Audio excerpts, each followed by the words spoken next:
Thank you so مچ، بہت بہت شکریہ. اور میری کوئی جرنی نہیں ہے، ایک سوچ، ایک خیال آپ کے سامنے پیش کرنا چاہتا ہوں. اور وہ یہ کہ میں ایک دفعہ پسو کے لیے نکلا تھا، فیملی ٹرپ تھا، کچھ دوست تھے ساتھ، اور وہاں پہنچے، کچھ گھومے پھرے، دیکھا، دیکھ کے واپس آئے.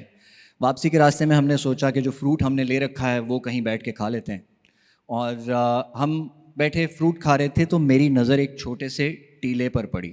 ٹیلا سمجھتے ہوں گے آپ. سو وہ چھوٹا سا ٹیلا تھا اور میرا دل کر رہا تھا، جیسے ہوتا نہیں، ایک تجسس سا تھا کہ مجھے اس کے اوپر چڑھنا چاہیے اور دیکھنا چاہیے کہ بیونڈ کیا ہے. اور مجھے ڈسکریج کیا گیا، انہوں نے کہا کچھ نہیں ہے ایویں ہی، کیونکہ کچھ نظر نہیں آ رہا تھا، کوئی نظر میں ہمارے کوئی چیز ایسی فیل نہیں ہو رہی تھی. لیکن میرا تجسس تھا.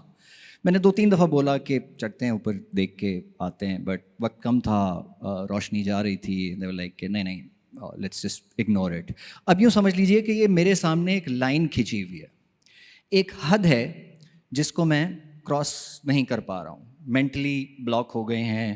میری سوسائٹی نے مجھے سمجھا دیا ہے کہ یہاں سے آگے جانے کا فائدہ کوئی نہیں، آگے کچھ نہیں رکھا، کیا ہی ہو جائے گا، ایویں زور لگاؤ گے، محنت لگے گی، لیٹ بھی ہو جائیں گے، پتہ نہیں کیا نہ کیا. لیکن تجسس، ایک تکلیف مجھے تھی، جو کہ تکلیف کی کیفیت اس وقت شاید نہیں تھی، لیکن میں اب یاد کرتا ہوں تو اسے میں تکلیف کہنا چاہوں گا، because of what I was missing out on. تو ہم گاڑی میں بیٹھ گئے واپسی کے راستے کی طرف، اور میں نے روک دیا. میں نے کہا یار I can not handle this, I want to just, میں اوپر جاؤں گا اور جلدی سے واپس آ جاؤں گا. میں گاڑی سے اترا، اور اب سب کے چہرے آپ ازیوم کر سکتے ہیں کس طرح کے بن گئے ہوں گے. تو میں بس بھاگتا ہوا، چھوٹا سا ٹیلا تھا، میں چھوٹے سے ٹیلے پہ پہنچا، تھوڑا سا آگے گیا، and there it was the most magnificent sight, like one of the most magnificent sights that I have ever seen in my life. اور میرا دل خوشی سے بیٹھ گیا. کبھی دل خوشی سے بیٹھا ہو، ایک عجیب سکون، سکوت اور خوشی کا ایک مکسڈ ریئیکشن تھا. اور مجھے اپنی اس حد پہ، اس لکیر پہ جس کو میں کراس نہیں کر پا رہا تھا اتنی دیر سے، اس پہ تھوڑا غصہ سا آیا کہ یہ کیوں ہے، یہ لکیر کیوں نظر آ رہی ہے مجھے. پھر میں اترا، اپنے باقی فیملی ممبرز اور دوستوں کو بھی میں اٹھا کے زبردستی اوپر لے کر گیا، and it was a worthy sight. سو ہماری زندگیوں میں ہمیں سمجھایا جاتا ہے کہ جو کہتے ہیں نا، ایک نیگیٹو کونوٹیشن جوڑ دی گئی ہے کہ حد سے آگے نہیں گزرنا، لائن کراس نہیں کرنی. یقیناً چند لائنز ایسی ہوتی ہیں جنہیں کراس نہیں کرنا ہوتا. فار ایگزامپل، ایک کوئی حضرت، کوئی شخص، کوئی لڑکا، کوئی مرد کسی خاتون سے بات کر رہا ہے، اور وہ ہر تھوڑی دیر بعد لائن کراس کر رہا ہے، تو وہ ایک ڈسکریجنگ، مطلب اس کو ڈسکریج کرنا چاہیے، وہ ایک ایسی نامناسب حرکت ہے. تو کئی ایسی لائنز ہوتی ہیں، جیسے کرکٹ آپ نے کھیلی ہو تو بالر اگر بالنگ کراتے ہوئے ایک لائن کراس کر لے تو نو بال قرار دی جاتی ہے، اور اس سے نقصان ہی نقصان ہوتا ہے جتنی دفعہ کرو گے. بس یہ ہے کہ اگر زیادہ کراس کر لیا تو شاید بینک اکاؤنٹ میں پیسے بہت سارے آ جائیں. لیکن نقصان اس کا بھی ہم نے دیکھ لیا کہ نقصان ہوتا ہے. لیکن کچھ لائنز ایسی ہوتی ہیں جو کہ جن سے ہمیں صرف روکا جاتا ہے، جن کا جسے کہتے ہیں نا کہ اچھائی برائی سے تعلق نہیں ہوتا، وہ اپرچونٹیز ہوتی ہیں، وہ نظارے ہوتے ہیں، وہ مواقع ہوتے ہیں جن کے ارد گرد، جن سے پہلے ایک لکیر سی کھنچی رہتی ہے. کچھ لائنز کے بارے میں ہمارا ایک اور تصور ہے. کچھ حدود ہوتی ہیں جن کو کراس کرنے سے منع کیا جاتا ہے کیونکہ وہ لیگلی بائنڈنگ ہوتی ہیں. اب یہ بھی ایک تصور میں یہاں پہ کلیئر کرتا چلوں کہ کچھ مورل باؤنڈریز ہوتی ہیں اور کچھ لیگل باؤنڈریز ہوتی ہیں. مورل باؤنڈری جب کراس کی جاتی ہے تو اس سے ظلم کریٹ ہوتا ہے. جو لکیر کراس کرنے سے آپ کسی کے ذات کے حق کو مار رہے ہیں یا آپ کسی کو تکلیف گزن پہنچا رہے ہیں، یہ ایک مورل لائن ہے.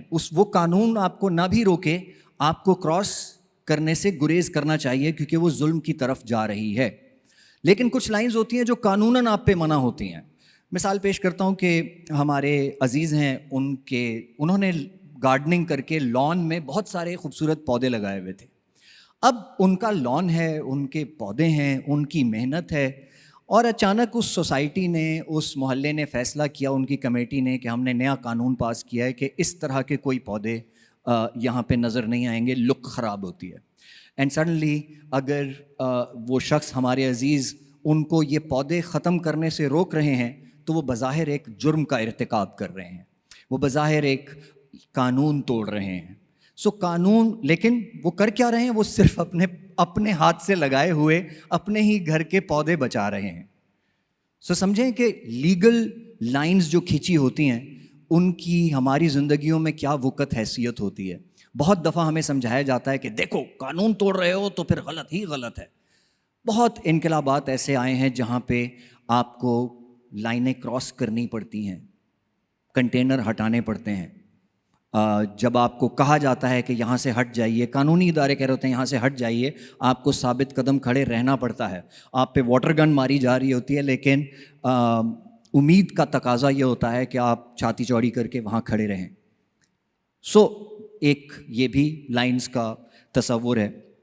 مگر جیسے میں کہہ رہا تھا کہ ہمارے ارد گرد لائنز ہوتی ہیں جو ہمیں نظر آ رہی ہوتی ہیں، ان کو کراس کرنا ہمیں منع کر دیا جاتا ہے کیونکہ ان کے پار ایک نظارہ ہے جو ہمیں نظر نہیں آ رہا، اور ہمارے ساتھ بیٹھے ہوئے لوگ ہمیں بتا رہے ہیں کچھ نہیں رکھا پیچھے، کچھ نہیں رکھا، ارے وہاں جاؤ گے تو بڑا مصیبت ہو جائے گی. بچپن سے مجھے بتایا گیا کراچی مت جانا، کراچی مت جانا، کراچی جاؤ گے وہاں کے لوگ بہت تیز ہیں.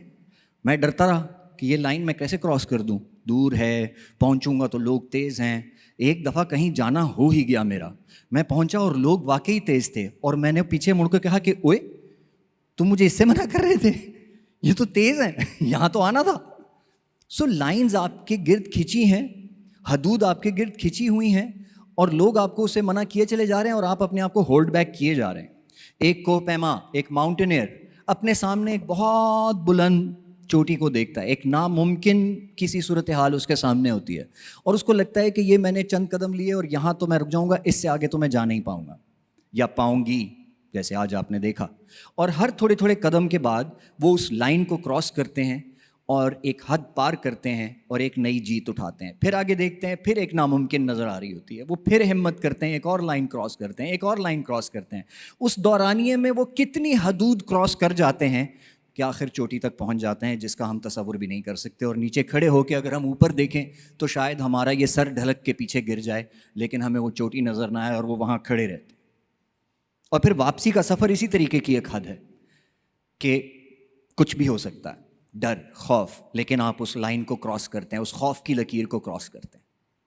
ایک بچہ جب پیدا ہوتا ہے تو وہ چھوٹا سا ہوتا ہے، اس کے اندر فزیکل صلاحیت محدود ہوتی ہے، وہ ایک چھوٹے سے کاٹ تک محدود رہتا ہے، اور وہ چھوٹا سا کاٹ، اس کو یہ فیلنگ ہوتی ہے کہ شاید میری دنیا اتنی ہی ہے. اور ہمارا بھی خیال یہ ہوتا ہے کہ جب تک یہاں پڑا ہے محفوظ ہے، اس کو یہیں پڑا رہنے دو، جھلا دو تھوڑا سا. تو ہم اس کو جھلاتے رہتے ہیں، وہاں بیٹھا رہتا ہے. جیسے ہی اس کے ہاتھوں میں تھوڑا سا زور آتا ہے، جیسے ہی وہ کرال کرنا شروع کرتا ہے تو اس کی دنیا بڑھنے لگتی ہے. وہ تمام ایریاز کمرے کے، گھر کے، جنہیں ہم نے اسے منع کر رکھا ہے جن تک رسائی سے، وہ ان تک رسائی کرنے کی کوشش کرتا ہے. ہر دن، ہر لمحہ وہ تھوڑی تھوڑی اپنی دنیا میں وسعت پیدا کر رہا ہے، اپنی اس دنیا کو گرینڈ کر رہا ہے. یہ جو چھوٹا سا سرکل مجھے نظر آ رہا ہے، اس کو میں بڑھاتا چلا جاؤں ایک بچے کے طور پہ، تو آہستہ آہستہ وہ کپ کو ہاتھ لگاتا ہے تو ہم اس سے کپ چھین لیتے ہیں، وہ بورڈ کو ہاتھ لگاتا ہے، ہم اس کو پیچھے موڑ لیتے ہیں، وہ ادھر کمرے کی طرف انٹر ہوتا ہے سیڑھیوں کی طرف، ہم اسے کھینچ کے پیچھے کر دیتے ہیں. وہ اپنی دنیا بڑھانے چلا ہے، ہم اس کی دنیا محدود کرنا کی کوشش کرتے رہتے ہیں. وہ جب تک کپ توڑے گا نہیں، اسے یہ معلوم ہی نہیں کہ یہ کپ ٹوٹتا ہے، اس کی آواز ہوتی ہے اور یہ دوبارہ میرے ہاتھ میں اتنا خوبصورت نہیں لگے گا. جب چھوٹی جگہ سے گرے گا نہیں تو اسے یہ احساس نہیں ہوگا کہ بڑی جگہ سے گرنے سے درد زیادہ ہو سکتا ہے.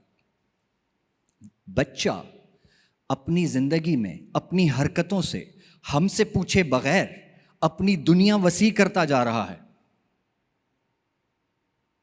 اب اپنے ارد گرد کے ماحول کو دوبارہ دیکھیں. کبھی آپ کے پاس، آپ کو کوئی گھر ملے، ایک بڑا سا محل میں نے دے دیا، آپ اس محل میں انٹر ہوتے ہیں اور وہ پورا محل چھوٹے چھوٹے کمروں سے بھرا پڑا ہے، کوئی بڑا ہال نہیں ہے.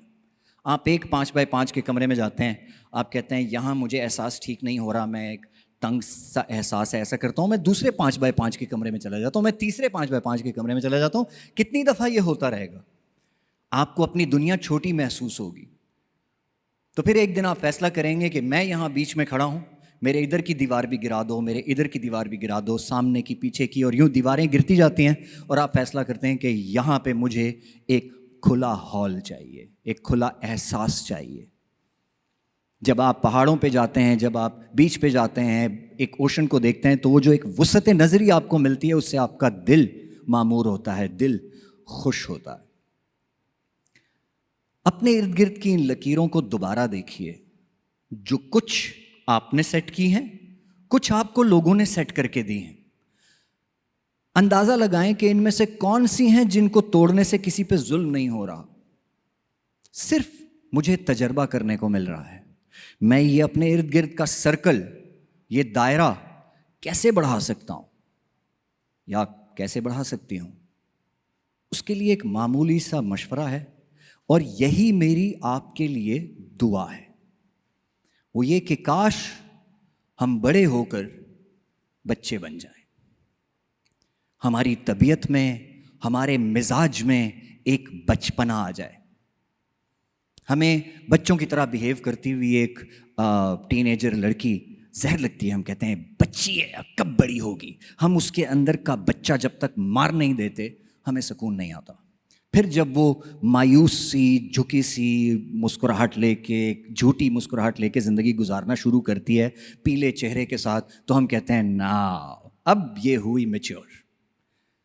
اور لڑکوں کا بچپن تو ہم بہت پہلے ہی مار چکے ہوتے ہیں. سو یہ میری خواہش ہے آپ کے لیے کہ آپ کاش بڑے ہو کر بچے بن جائیں. یہ لکیر توڑنا, یہ حدود کراس کرنا, یہ چین ری ایکشن سے نہیں آتا. یہاں میں ڈس ایگری کرتا ہوں.